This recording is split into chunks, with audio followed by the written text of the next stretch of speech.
পর্দায় কোনো নায়িকাকে চুমু দেননি সালমান খান শুধু একজন ছাড়া। অনস্ক্রিন নো কিসিং পলিসির ব্যাপারে ভীষণ কড়া ভাইজান।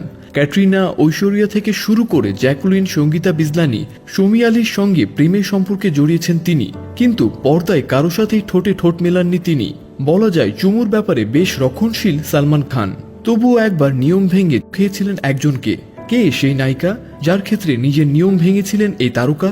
খোদ ক্যাটরিনা কাইফকেও পর্দায় খেতে রাজি হননি সালমান খান। বহু চেষ্টা করেছিলেন সিনেমার পরিচালক, কিন্তু কোনোভাবেই সফল হননি। ফিল্ম ইন্ডাস্ট্রির অনেকেই ভেবেছিলেন হয়তো ক্যাটরিনার জন্য নো কিসিং পলিসি ভেঙে দিবেন ভাইজান। এমনটাই আশা করেছিলেন পরিচালক আলী আব্বাস জাফর, কিন্তু নিজের সিদ্ধান্তে অটল ছিলেন সালমান। শেষ পর্যন্ত টাইগার জিন্দা হে ছবির সেই দৃশ্যটি বাদই দিতে হয়। তবে একমাত্র একজন নায়িকা ছিলেন যাকে পর্দায় চুখিয়েছিলেন সালমান খান, তাও আবার সবার সামনে। তিনি হলেন করিশ্মা কাপুর। 1996 সালের জিত সিনেমায় করিশ্মার সঙ্গে খান সালমান। এই নিয়ম ভাঙা আচরণ নিয়ে তখন অনেক প্রশ্ন উঠেছিল। কেউ কেউ মনে করেন তিনি আসলে করিশ্মার ঠোঁটে নয়, গালের পাশে চুখিয়েছিলেন, অর্থাৎ সরাসরি ঠোঁট স্পর্শ করেননি। এটি বলিউডের ইতিহাসে সালমান খানের একমাত্র অনস্ক্রিন দৃশ্য। বলিউডে সবচেয়ে বেশি শতকোটি ক্লাবের হিট ছবি যার ঝুলিতে, তিনি হলেন সালমান খান। একই সাথে তিনি বলিউডের অন্যতম এলিজেবল ব্যাচেলার। প্রতি মাসে 20 কোটি টাকারও বেশি আয় করেন ভাইজান। তার বাৎসরিক আয় আনুমানিক 165 কোটি টাকা। তবে 2020 সাল থেকে তা বেড়ে দাঁড়িয়েছে প্রায় 200 কোটি টাকারও বেশি।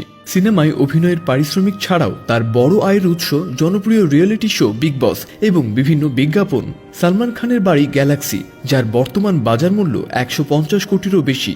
এই বাড়ির অভ্যন্তরীণ সাজসজ্জায় ব্যয় হয়েছে বিপুল পরিমাণ অর্থ। বাইক আর গাড়ির গ্যারেজে এক একটি যেন style icon. Land rover, Audi, BMW থেকে শুরু করে তার সংগ্রহে রয়েছে একাধিক বিলাসবহুল গাড়ি। এমনকি ছোট একটি জেট বিমানও ব্যবহার করেন তিনি। বিমানের ডিজাইনেও রয়েছে ফ্যাশন আর স্টাইলের ছাপ। সালমান খান যেমন ফ্যাশন সচেতন, তেমনি ব্যক্তিগত জীবনেও আজও অবিবাহিত। আগামী ডিসেম্বরে 58 বছর পূর্ণ করবেন এই তারকা। তাই এখন অনেকের মনে প্রশ্ন, তিনি যদি বিয়ে না করেন তবে এই বিপুল সম্পত্তির উত্তরাধিকার কে হবেন? একবার এক সাক্ষাৎকারে সালমান খান নিজেই বলেছিলেন, ভবিষ্যতে আমি বিয়ে করব না, এটাই আপাতত আমার সিদ্ধান্ত। আমি চলে যাওয়ার আগে আমার সম্পত্তি একটি ট্রাস্টে দান করে যাব।